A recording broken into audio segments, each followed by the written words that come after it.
कणकवली बसस्थानकावरती 2 एसटींमध्ये महिलांचा मृत्यू झालेला आहे।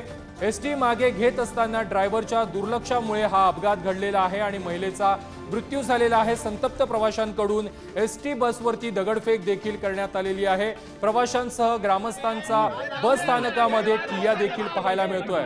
कणकवली विधानसभेचे 2 उमेदवारही ठिय्या आंदोलनामध्ये सध्या सहभागी झाल्याचं पाहायला मिळतंय।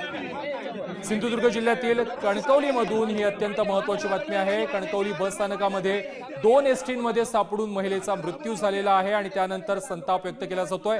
या संदर्भात अधिक माहिती देत आहेत आमचे प्रतिनिधी उमेश बुचडे। उमेश, सिंधुदुर्गमधील कणकवली बस स्थानकामध्ये ही दुर्दैवी घटना घडलेली आहे आणि त्यानंतर संताप व्यक्त केला जातोय। ठिय्या आंदोलन सध्या सुरू आहे। निश्चितच कणकवली बसस्थानकात सकाळी 10:30च्या सुमारास एक एसटी अपघात झाला आणि त्या अपघातात एक महिलेचा मृत्यू झाला आणि त्यामुळे जे विधानसभा निवडणुकीचे सध्या उमेदवार आहेत ते इथे ठिय्या मांडले, त्यांना मोबदला मिळावा अशी त्यांची भूमिका होती आणि एसटी सेवा 2 तास ठप्प होती। संदेश पारकर साहेब, तुम्ही इथे होता, ठिय्या मांडून बसला, तर नेमका काय झालं? खरं तर जो कणकवली बसस्थानकाचा जो अपघात झाला, जो एका महिलेचा मृत्यू झाला अपघातामध्ये, त्याच्यामध्ये ती प्रेग्नंट होती, गरोदर होती आणि त्यामुळे एक संताप जनतेमध्ये या सगळ्या एसटीच्या कारभाराच्या विरोधात होता आणि गेली 2 ते 3 तास कोणीही एसटीचा प्रशासनाचा अधिकारी ही घटनास्थळी त्यांनी भेट दिली नव्हती। त्यामुळे मोठ्या प्रमाणात त्या ठिकाणी असंतोष होता आणि मग आम्ही त्या ठिकाणी भूमिका घेतली, जोपर्यंत 5 लाख रुपये नुकसान भरपाई एसटी प्रशासन देत नाही तोपर्यंत आम्ही हलणार नाही। 5 लाख रुपयाची नुकसान भरपाई त्या ठिकाणी घेतलेली आहे आणि एसटी प्रशासनाकडनं बाकीचे जे काही अधिकारी आहेत त्यांच्यावर कारवाई व्हावी निलंबनाची आणि बाकीचा त्यांना जो काही कायदेशीर आणि विमा हे सगळं मिळावं याच्यासाठी ते लढाई केली, त्याच्यामध्ये यश मिळालं।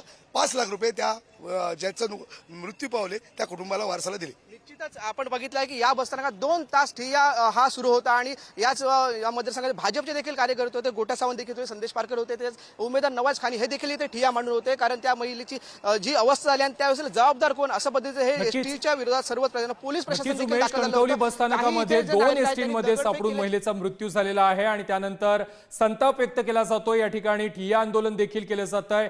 यावेळेला या ठिय्या आंदोलनामध्ये राजकीय नेते देखील उपस्थित आहेत।